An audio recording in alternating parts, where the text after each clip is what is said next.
di sebuah kebijakan itu kan kita selalu lihat bagaimana masa lalu, bagaimana keadaan hari ini, dan bagaimana proses ke depan. Kita bicara kopra, kenapa ini identik dengan kopra selama ini? Kita bicara kopra, biasa kan perencanaan itu kan susun tali series ke belakang itu 5 tahun.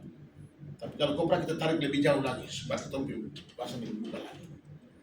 Tahulah kalau orang-orang hidup di sini 30 tahun terakhir di Halmahera Utara ini, bagaimana fluktuasi harga kopra di Halmahera Utara 30 tahun terakhir.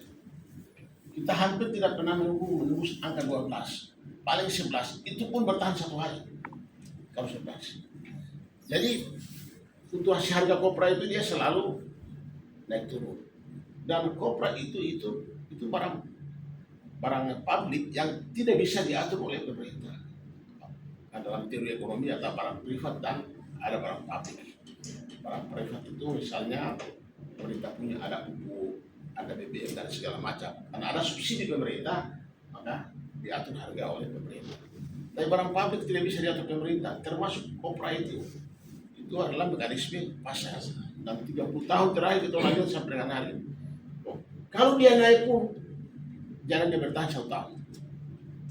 Supaya dia turun. Jadi lebih banyak turunnya daripada naiknya. Turun lama, naik kecil. Kenapa itu terjadi? Karena kita ambil pasar cuma satu. Hanya kopra. Kopra. Jadi kopra. Belum ada produk lain yang bisa dihasilkan daripada kelapa itu. Sebuah produk dan potensi bahan baku itu dia bernilai tinggi ketika ada sebuah proses. Itu baru bisa bernilai tinggi. Tapi kalau tidak ada bernilai tinggi, itu sekali. Nah, dalam kaitan dengan itu, maka harus ada industri. Kenapa industri? Karena kalau kita mempelajari, kopra selama ini harganya adalah dari petani ke pedagang pengumpul, pedagang antar pulau, baru ujungnya ada di industri. Jadi dia melewati 5 tahap ini, jadi sewaktu-waktu itu fluktuasinya, kemudian harganya tidak mungkin petani mendapatkan pasar dan nilai yang maksimal. Karena dia mengalami 5 mata rantai ini. Karena semua produk yang hari itu hasilkan dari petani yang tadi kita bilang, pada akhirnya dia akan bermuara di industri. Sekarang kita industri ada di sini nih. Jadi ini bukan bicara PT Niko ya, kita bicara industri.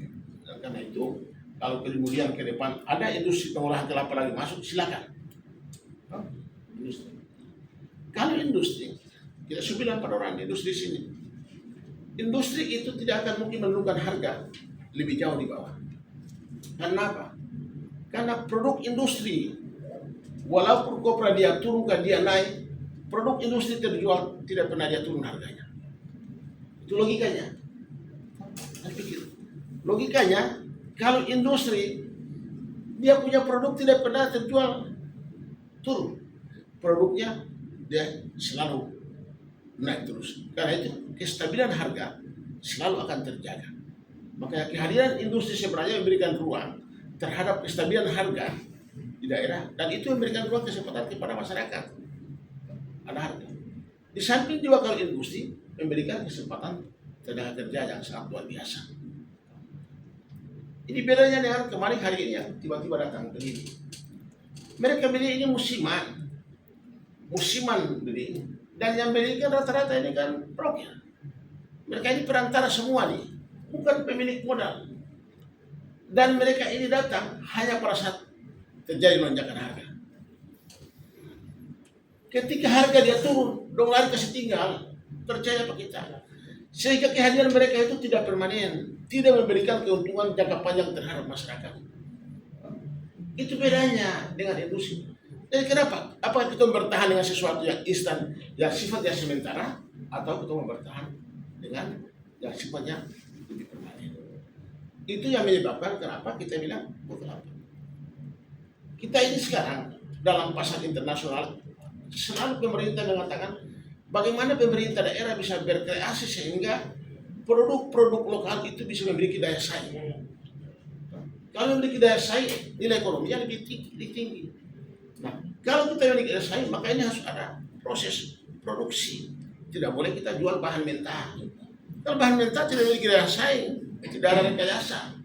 Nah, kita lewat industri ini supaya kemudian ini memiliki daya saing. Proses industrialisasi ini akan menghasilkan produk yang harganya lebih tinggi. Lebih tinggi dari kesempatan kerja. Yang kedua, akan ada kontribusi yang didapat oleh pemerintah daerah daripada industrialisasi itu. Daripada mereka yang misalnya yang kita bela-bela yang membeli kelapa, berapa sih kontribusi terhadap pendapatan daerah? Kan tidak ada. Kemudian datang beli tanpa izin dan sebagainya. Ya, kita jangan jadikan negeri ini sebagai negeri tidak bertuan. Ada loh, harus ada rambu-rambu yang mereka patuhi. Datang cuma tiba-tiba langsung ada nilai. Nah, kita bicara hilirisasi, itu kita bicara industrialisasi. Dan kita bicara industrialisasi, kita harus ada upaya bagaimana kita mengekspor produk lokal ini. Jadi kita nanti dari hilirisasi ini, kita akan berujung pada bagaimana supaya kita bisa mengekspor langsung keluar. Sekarang satu industri produknya sudah 200 kontainer. Dan dari produksi perhitungan satu industri ini 2027 itu sudah sekitar 500 per bulan. Ada penambahan pabrik. 2028 itu sudah sekitar 1000. Dan 2029 diperkirakan ada sekitar 2000 kontainer per bulan. Nah, sekarang ini kan mereka ekspor nih. Ekspor. Tapi ekspor, kelemahan kita hari ini, ekspor itu lewat Surabaya. Karena itu kemudian tidak memiliki dividen.